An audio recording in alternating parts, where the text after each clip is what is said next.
podcast. Fall Ninja Dominic Robinson with Derek Cash Co. Let's talk about you first, though, Derek.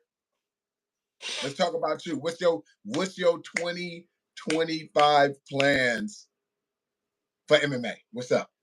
Man, my plans for 2025 is first of all, get healthy, stay healthy, Okay. and then work towards getting into some of these events, man. I'm looking forward to that. Let me tell you guys, Derek Cash Co. One of my longest dedicated students was training, doing this thing, did his college thing, got a young man, did his college thing. Now he's on the men, waiting to come back. I'm excited for that. You know what I mean? He don't know his potential. On me as the coach, I got to see it, trying to get this man started so you guys can enjoy that too. We need those people out there. What we gonna do, 35 or 45? That's true. That's true. I want 35 for you. I feel 35. I can get to 35, and then we'll see from there. That's what I want. That's what I want. So we got to talk about this. I got to get this computer going because this is too crazy. Islam Makachev, Armin Sarukian, those, those The second. is. I don't get excited that often. I'm excited. I'm excited. You know what I mean? But first of all, shout out to Sansum Dental San Francisco, my business partner, Dr. Joyce, also sponsor for the Goon Squad MMA. You know what I mean? Check them out in San Francisco, California. You know what I mean? Mention me or mention Derek Cash Code. You will get a discount on any treatment. And if you sign up to patreon.com/project one for all, you get year-round discounts on everything, as well as additional classes from me at Open Mat Academy in Tracy, California. So that's where we're going with that. And at CM Group, my new business out in Dubai. If you want the best security for your house, your cars, your your businesses, or on your persons, at CM Group. It's in my bio on Instagram. Phone Ninja 51 on Instagram. It's gonna blow up. We out there right now. We rented a booth at the convention center. You know what I mean? For security, it's gonna blow up. You guys will see soon. So we got to get into this. What we doing? What we gonna do first? Are we gonna do Tajir? We could start. We could start with the top of the card. The opener is De Ritter versus Kevin Holland. All right, we gonna skip all the young guys. Yeah, I don't know about the young. Hold on. We got to talk about Tajir though. We can't leave him out because his teammate's bigger. He's fighting some dude, Clayton Carpenter, who I've never heard of. And let me tell you, when Mighty Mouse went over there and was messing with Habib's team and everything, I didn't realize how tall Tajir is for a 25er. The gear is huge. He's like a 6 footer. You know what I mean? My man's 15-2. The only thing I don't like is that he has not fought since what, 2023 or something like that. The last time he fought, yeah, I think so. Yeah, let me see. I don't like that. You Fight know, last year, and then he fought. no, he, He fought in he fought 20. 2023. Yeah, Cody Durden. Yep. Yeah, and then this Clayton Carpenter guy. I don't know. I see he fought a guy that's 17-1, but I'm curious what 17 people he fought. And besides that, he doesn't have anybody of note on his record. Everybody's like 1-2, 1-3. I, from all accounts, it should be a wash. I don't have much more to It's hard say on to that go one. Khabib right now, man. Huh? Hard to go against Team Khabib these days. It is. It is. Any of these other newbies we gonna do? I don't know. We got Alina Perez on there, more known for her twerking than her skills. Yep. I don't know about nobody twerking in front of their kids every chance they get. And then we got Zach Reese versus Asmat Bekoff. I like Zach Reese. I like Zach Reese. Zach Reese got that heat. And you know me as a striker, I got a special place in my heart for any striker. Let's see. And his nickname is Savage. Zachary Patrick Reese, the Savage. I like that. You know what I mean? He did fight a person I've had the pleasure of training with, Julian Marquez. And let me tell you, Julian's a tank, and Zach Reese ended that. So that's real power right there. And he never lost besides that freak slam to Cody Brundage. I remember that. So I'm looking forward to seeing him. I haven't heard of this Asmat guy, but he is from Russia, the Kingpin. Anybody with that nickname? I'm feeling it. I'm walking to the Feeling it. street. You know, I don't know. I see he beat Chris Honeycutt back when Chris was like pretty well out there, as a pretty well known as a wrestler out there. I don't recognize any other names that he's fought. It's a bunch of Russian names, but let me tell you from my personal experience being in Russia, doing seminars and fighting, there's a lot of guys you don't know out there that are good. So I don't know much anything else about this guy, but hey, anybody named the Kingpin versus the Savage, I'm with a match like that. Yep. And then, okay, we going through all this. I got to do Grant Dawson, Diego Fiera. Who you got? Um. Hmm. Let's just go with Grant Dawson. Okay, tell me why. He's running off of like a pretty good. Well, he's on a 3-fight win streak headed into this year. See, he beat Joe Selecki by decision, Rafa Garcia by TKO, and beat Damir Ismagulov in 2023. His last loss in the past 2 years is only to Bobby King Green. I'm going with Fiera. I personally, I remember when I used to always scout out all the fights as I do now, but especially lightweights. Fiera was always a dark horse to me. He beat Rustam Kabalov, I remember, when Rustam was like German suplexing people in conscience, Vince from Hell Portrayal and stuff. He beat uh someone I spent extensive time with in Thailand and one of my OG favorites, Maribek Taisimov, who's a demon. Um, Most recently, who did he beat most recently? I remember he beat Michael Johnson, had time off, and then he beat Rebetski, or however you say the guy's in Hey, the last little tank. He beat the little tank guy in a great fight. And Fiera is one of those guys. When people say mixed martial arts, very few fighters are. He actually is. He can strike. He can wrestle. His jujitsu's top of the line. He has a chin. And later on in his career, he had outstanding cardio. You know, and he has heart. He's not missing any element of the game to me. And he's actually somebody I can picture as UFC champ if he just like has his head in the game all the time and can avoid injuries with more consistency. I think inconsistency has messed him up a lot in injuries, you know, but yeah. he's very good. I like him. I like him. I like him. So we going opposites on that one. Let's see. Give some young guys some love. Jason Almeida and Sergey Spivak. Who you got? Judging by the last couple of fights that I saw Giles and Almeida fight, man, I think I gotta give this one to Spivak.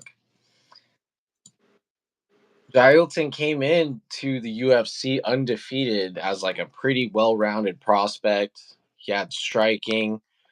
Yeah, a little. He could get better on when it comes to the ground game, but then he hit a wall. Like, I like Almeida. Almeida is who they call the Brazilian Habib. yeah, You know, as far as I remember, who did he lose to? Didn't he only lose to Curtis Blades? That's all. he lost to Curtis Blades. He lost to somebody else. Yeah, I think it was just Curtis Blades. Yeah, he was winning that fight, and then he stuck on that single leg too long And and got got head elbowed off. Yep. Yeah, yeah, that's a young man's game when you got to know when to switch to something else and not try to persist and get around things. But I'm going with him. I just don't see. I haven't seen a heavyweight he hasn't been able to take down yet, and his ground game is just above most. If you have good jujitsu or wrestling at heavyweight, to me, that's all you need to be world champion. You know, because most of them don't have jujitsu or ground game. You remember Fabricio Werdum did very good, just have a different level of jujitsu. Same for Frank Mir. Yeah. You know? And Randy Couture, who wasn't even a heavyweight, did well because he had the wrestling. So I'm going with Almeida on that. I'm looking forward to it. But next we got Peyton Talbot and Ronnie Barcelos, however the hell you say his last name. Hmm. Who you got?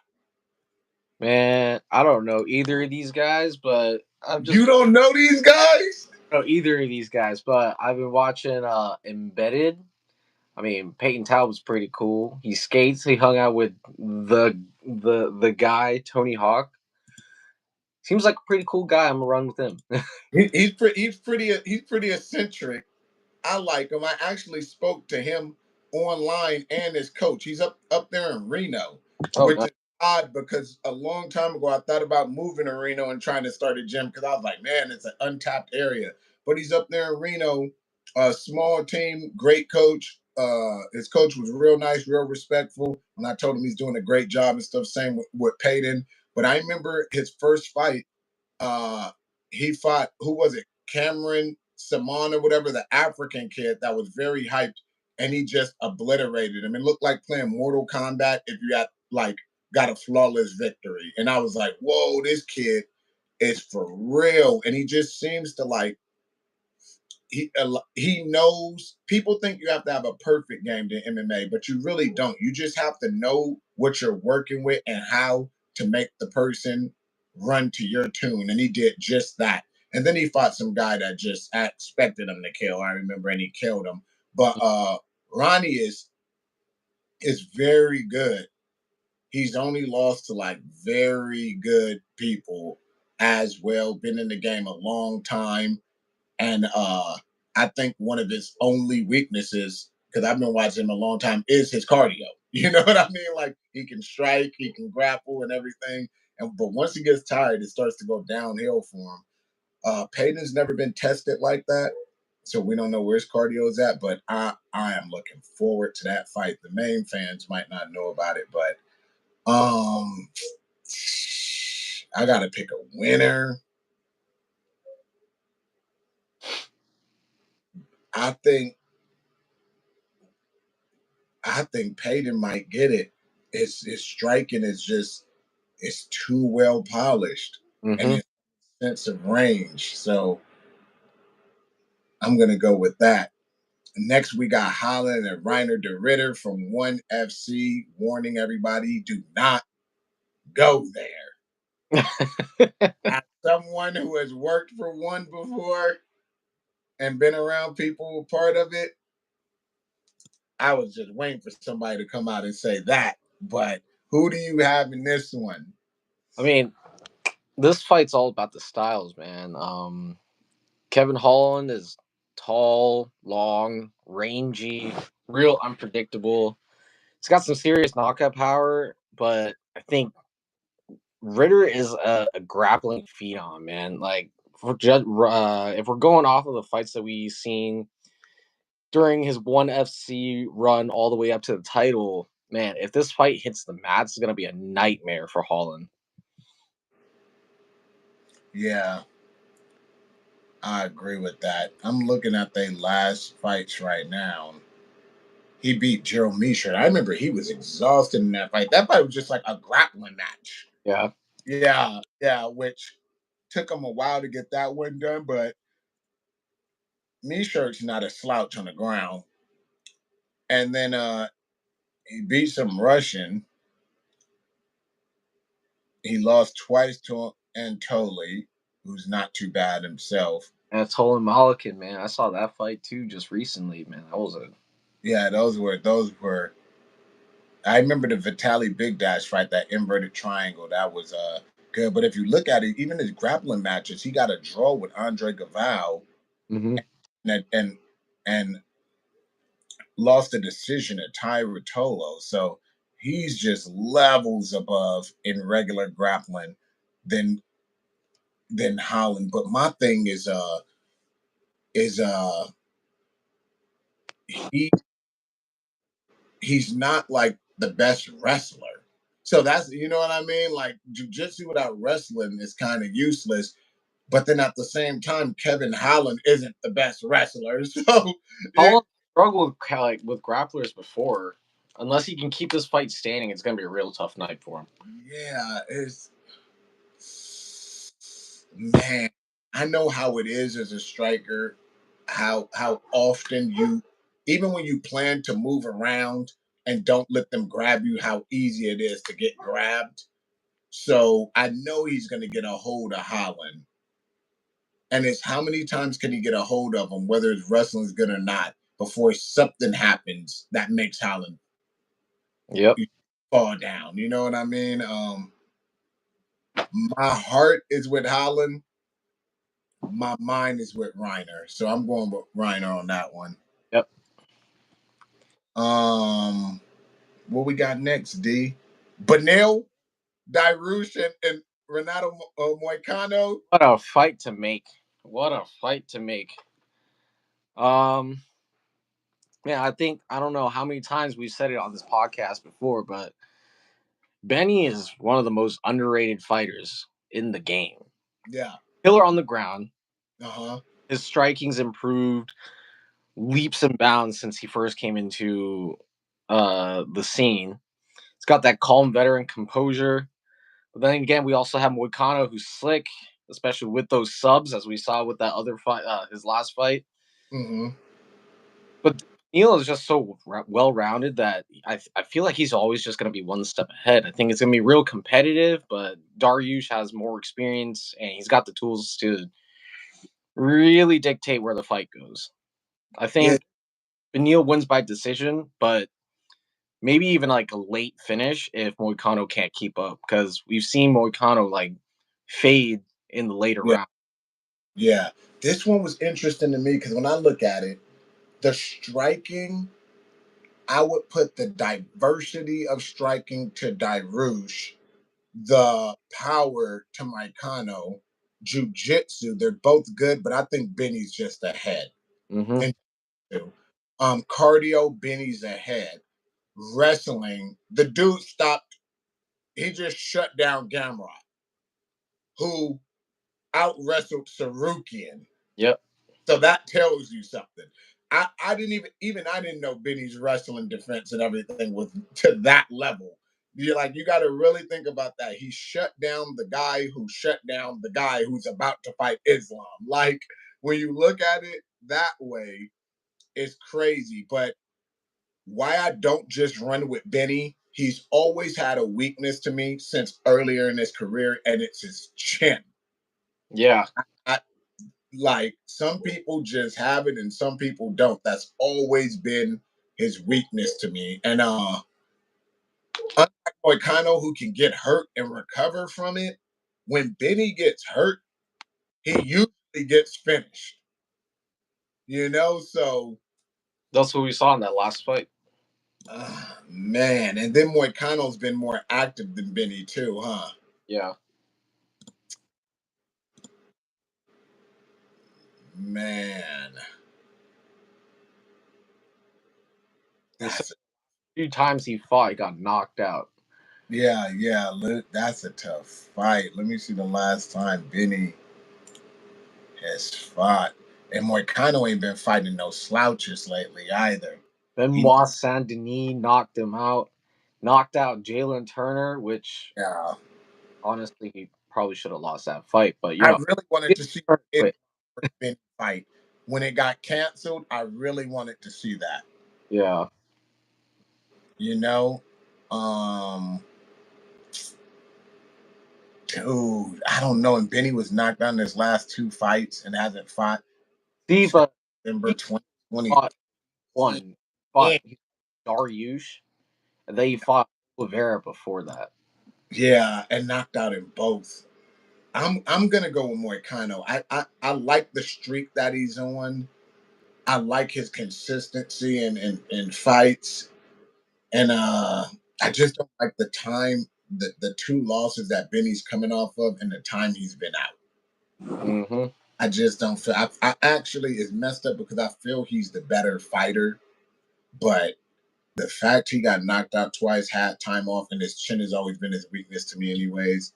It doesn't make me feel good about that fight. So yeah, I'm going with Moicano. Who you got? I got Benny on this one. You got Benny. Yeah, All I, right. I think with Moicano, Benny can take this into the later rounds. It's just gonna be real hard for Moicano to catch up. His cardio hasn't been like, well, his cardio is like the biggest thing. Hmm. Mm. But you got to remember when he fought RDA, he still got it here and he pushes through. You Yep. can't push through this. You can't push through this. You can push through the long, and he shows he's willing to do that. So I don't know. I guess we'll see. But I know one you might be excited for: Yuri Prohaska and Jamal Hill. Talk about violence, man. Um, man, both these guys hit like a truck, but I think Yuri is not normal, man. He looks like a character right out of a video game. Bro is just he's a straight up samurai. He's unpredictable, creative, and then he's completely fearless in the octagon. Just look at how he fights against look at how he fought against Pereira, hands down. He's just going toe for toe, which obviously is not the smartest thing to do against him, but is what it is.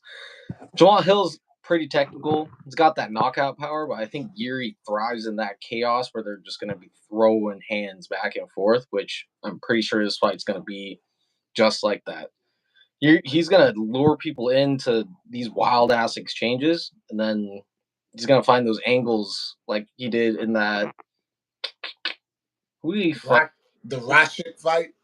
No, not Rocket. Well, that one was a good fight too. Yeah, that was a good fight. Before, who did he fight? Um, what's his name that he knocked out? Yeah, with like that spinning elbow. Yeah, you looking it up? Yeah, I'm looking it up right now. Dom Reyes. Yeah, What an insane fight that was. and he beat other good striker. What's his name? Edsmir, Volkan. Yeah. Volkan, Edsmir, Rakic. Uh-huh. Only two losses I'm seeing here is to Alex Pereira. Yeah. Which there's no shame in that. There's no. Oh, it's when I look at the fight, um, Jamal Hill has showed better cardio than I thought he had when he fought my boy, good friend Glover Teixeira. Um, but we know Prohaska can keep up with the cardio. The thing about Jamal Hill, I feel like he has a disadvantage in speed. I feel like he has a disadvantage in diversity of strikes. And then he doesn't move his head off the center line, while Prohaska is everywhere and has better footwork. Real. Also, I think it's about the intangible of focus.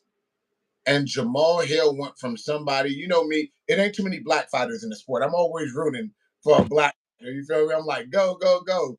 But the dude is just, he's become unlikable.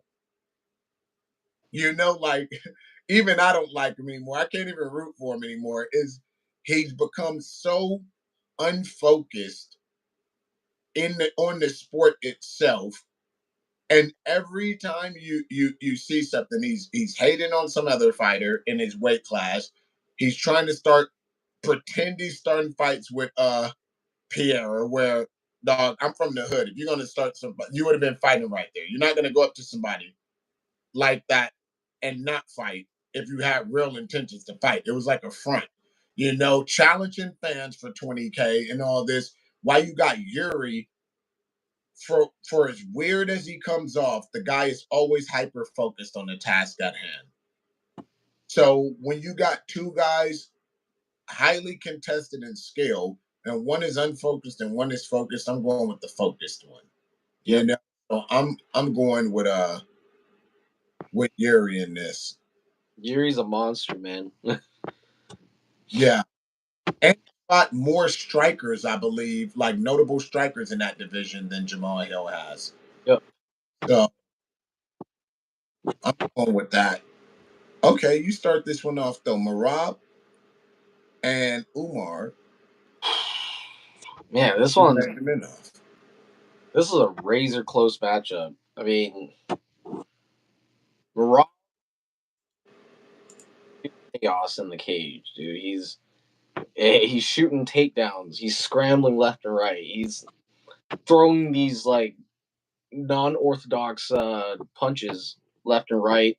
His striking is absolutely insane. Meanwhile, on the other side, Umar is a polished fighter. His striking is sharp.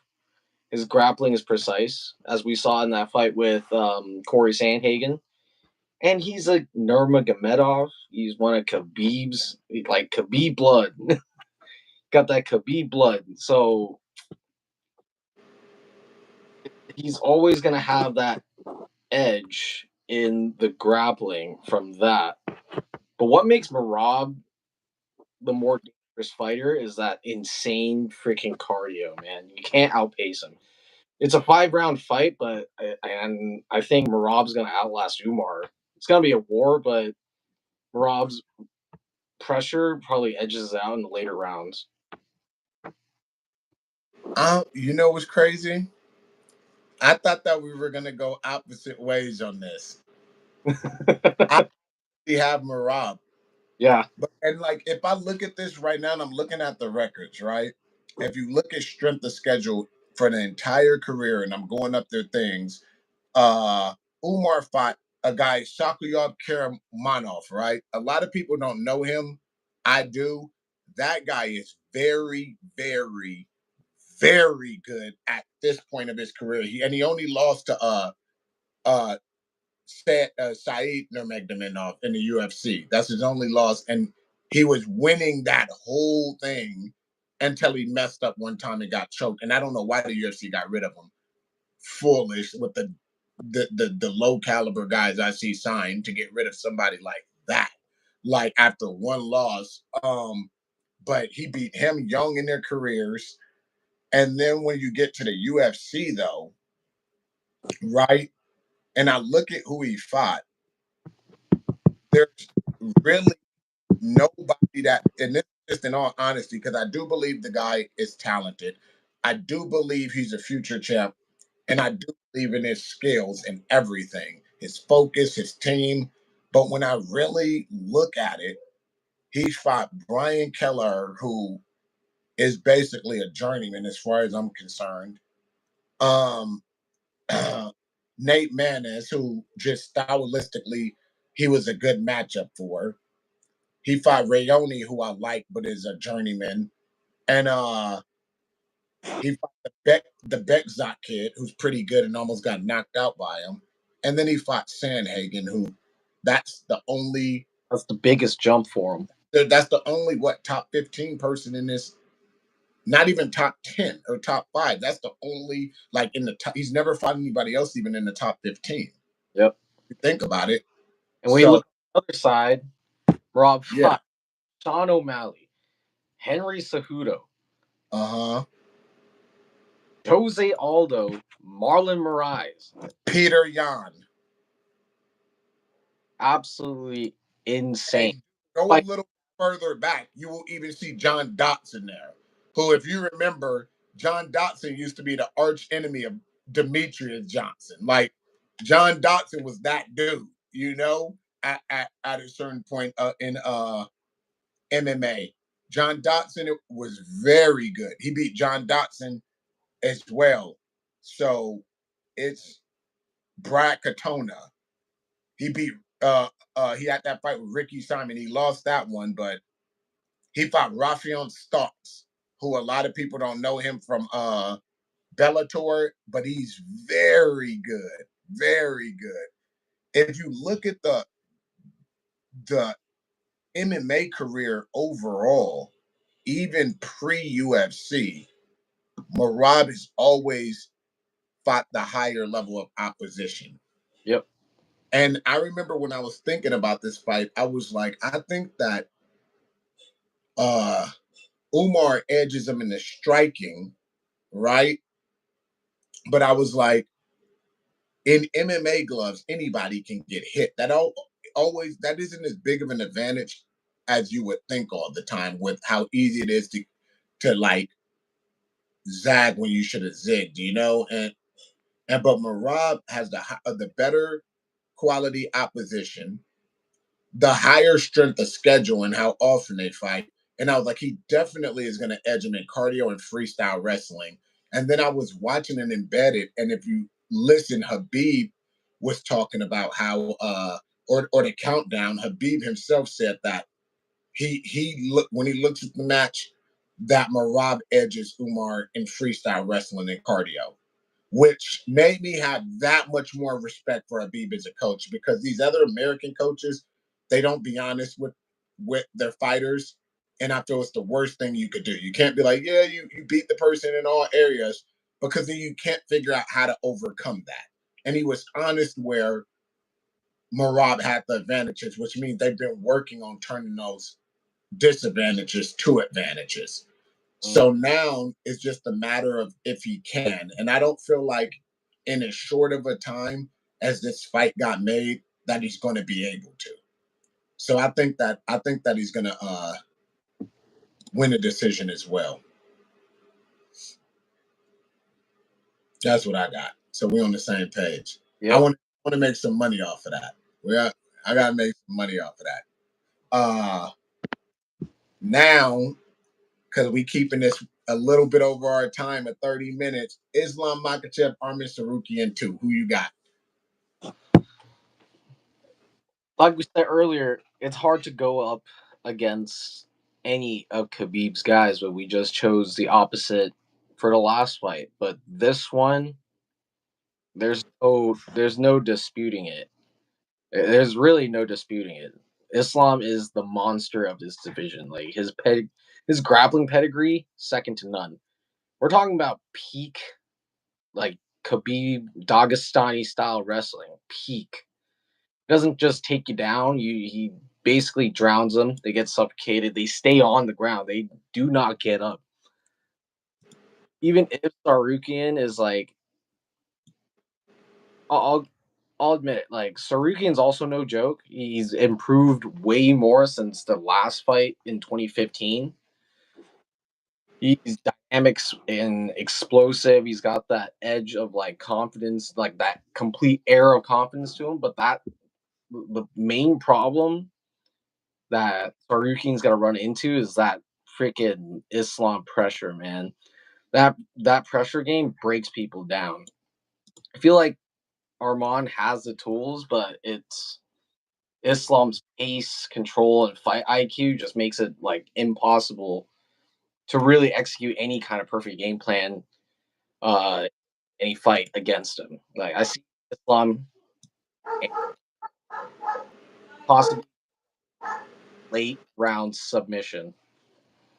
Dude, I think we here today, brother, because I have Islam winning by submission this time also. And it's weird because if you look at Sarukian, and he has improved. You remember me and James Chaney sparred that guy in Thailand a long time ago. So that's when he was young, dumb, full of cum and crazy. And he's improved a lot. And I do like him as an athlete a lot, especially being Armenian with that kind of wrestling is very surprising. And when I look at things though, he watched the Poirier fight with Makachev. I remember an interview and he was like, if he fought me like that and got tired and everything, I would kill him. But realistically, I've seen Armin slow down. And what he's and that's in fights that was nowhere near the pace of that Poirier fight. That Poirier fight and Islam, there are very few who could keep up that pace without getting tired. And kudos to both of those guys because I know they were tired. They they barely showed it. And he's not even taking into account how, despite that pace and fatigue, he still had it in him to pull off that foot sweep at the end into a Darce. So he's looking at half the picture, not the whole picture, I feel. And he's not looking at himself and saying, hey, I've gotten tired. That pace is slower than that. So when it comes to strength of opposition, Islam has had higher. And when it comes to the quality of their cardio, Islam's actually higher. And he's already shown that he can out wrestle Armin back in the days. Even though Armin took that fight on late notice, it's just I feel like Islam's wrestling is more diverse than Armin's. I feel his strength of schedule is better, his opposition has been better, his cardio is better. I Back in the days I would have gave Armin the striking advantage, but when I watched him fight Charles and then watched Islam fight Charles recently, Islam's actually cleaner Yep. than Armin. Yeah, Armin gets kind of wild, which sometimes works to his advantage, like when he caught Dairouche, but Islam's actually cleaner, and I feel like it's like a 2.0 version of a robot fighting the 1.0 version almost. Like Armin's like a step down, but has all the same, you know what I mean? Like things as him. So I think this time he's gonna wear him out and get. I actually think he is. He's gonna not only that, he's gonna submit him soon. Yeah, I think he is. I really think he's gonna get him with that one. You remember he said he was gonna submit Oliveira and he did. Yep. And look how Armin did against Oliveira. It wasn't that good. Went to deep waters. It wasn't that good. And he beat him on a lot of Charles's mistakes more than his own thing, like sitting there on his back too long and things like that. But I'm going to submission too. We need to bet on these fights. I'm feeling good this time. We on that same page on almost everything. We on that same page, but you know what I mean, guys. It's been a while. We did this. We're gonna start. We got to do them. We got to do 2025 D, some intermediate ones on singular topics. We got to get this going. Yep. We got to pop it off, but let them know where they can reach you at. Well, I'm in a social media blackout right now, but if you want to reach out to us, hit us up at Goon Squad MMA. Okay. Open Mat Academy.